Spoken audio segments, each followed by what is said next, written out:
Welcome back mga kaaldab. Ito na naman po ang inyong lingkod, si Mr. Destiny. At magbibigay po tayo ng pinakamainit na update po ngayon sa social media mga kaaldab. Ito yung pinaka-latest na lagi ko naman pong pinapaliwanag.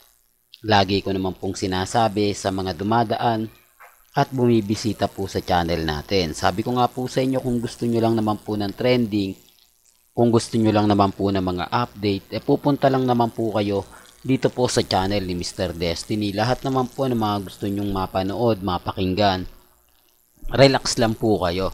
Di po ba? Talagang trending po ngayon ng Itbulaga. Kasi sa totoo lang po talagang, kumbaga, ito po yung inaasam. Kung bakit nagtataka kayo kung ganito na lang kasaya ang mga legit dabber cards, lalo na nga po sina Henyo, Master Joey De Leon, kasi nanalo po sila. Sa totoo lang po, hindi mo na-expect na makukuha mo pa yung trademark na yan dahil sinasabi nga po ng Tape Incorporated na pagmamayari na nga po na nila yan. Binayaran nila yan, kumbaga kasama yan sa naging ano ng tape, di po ba, ang Itbulaga. Although nanalo po sila, talagang kumbaga matinding celebration yan, di po ba?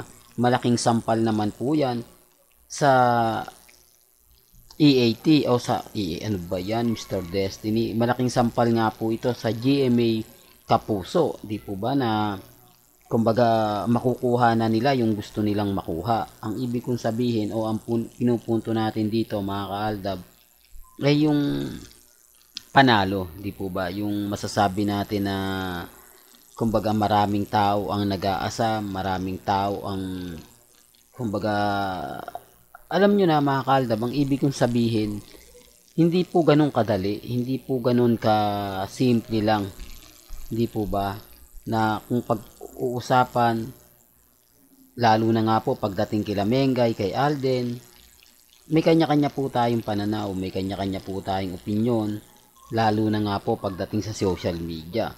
Ang hinihintay na lang po natin dito yung statement nga po ng TBJ kung ano na nga po ba mangyayari, kung ano nga po ba ang magaganap, di po ba? Kung ano nga po ba yung sasabihin nila, yan po yung aabangan po ninyo.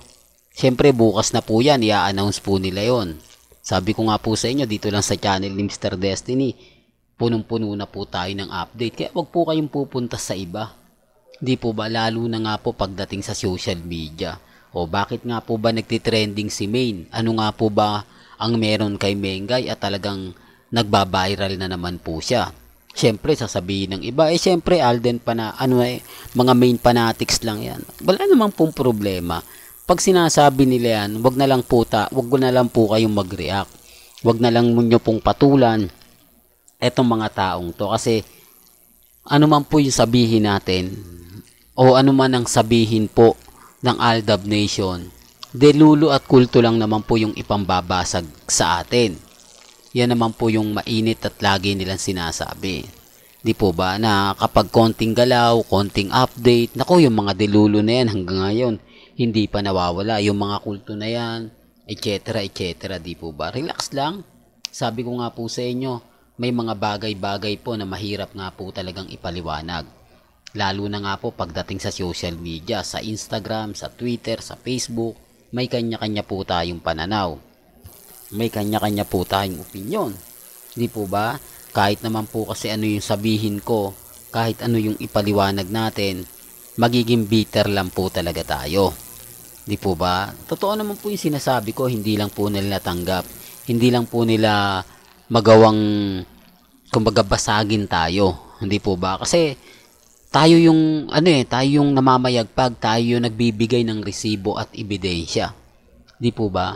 Pero kung bago ka lang, kumbaga bago natin magtuloy kung bago ka lang sa channel na to at isa kang true-blooded Aldab Nation na nagmamahal po kila Mengay at Tisoy, tama po ang channel na pinuntahan mo, kaya consider na po kitang bagong subscriber. At huwag mong kalimutang i-share ang mga video po natin sa mga mamis, sa mga titas, at sa mga senior. Ulitin ko lang po, remind ko lang, malaking sampal po ito sa GMA at sa Tape Incorporated. Anong title na naman po ang ilalagay ng tape kapag kinuha na nga po ng TBJ, ng EAT o TBJ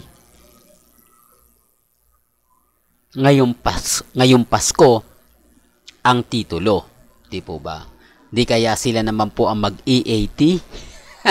Di po ba? O baka Dabber Cards na lang po ang maging title, di po ba? Sabi ko nga po sa inyo, may mga bagay-bagay po na titignan natin kung ano po yung counter dito ng Tape Incorporated. O, sabi ko nga po sa inyo, hindi naman basta-basta papa-apekto ang Itbulaga o ang legit Dabber Cards. Ang dami po kasi mga senaryo na naglalabasan, ang daming haka-haka, pero tignan na lang po natin, di po ba, kung ano nga po ba ang mangyayari, kung ano nga po ba ang magaganap. Sabi ko nga po sa inyo, kung ano lang po yung latest, kung ano lang po yung trending, yun lang naman po yung ibabalita natin. O, ngayon maingay po yung Itbulaga, syempre yun naman po yung update natin.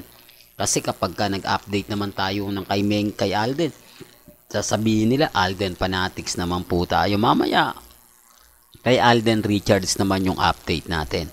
Medyo maingay po kasi ito eh. Di po ba? Medyo talagang pinag-uusapan. Biruin mo, hindi mo ine-expect na mananalo ang TBJ. Kasi sa mga bali-balita lang na kumbaga kasama nga po raw yun sa ganto ganyan. Tapos nagsasabi pa yung mga abogado, tapos nagsasalita pa si Alusos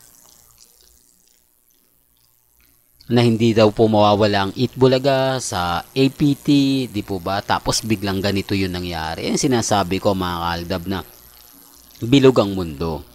May mga bagay-bagay nga po na masasabi ninyo na panalo ka na, pero bandang huli may bumabaliktad yung sitwasyon na hindi mo ine-expect at talagang masasabi mo na kakaiba. Sabi ko nga po sa inyo, di po ba?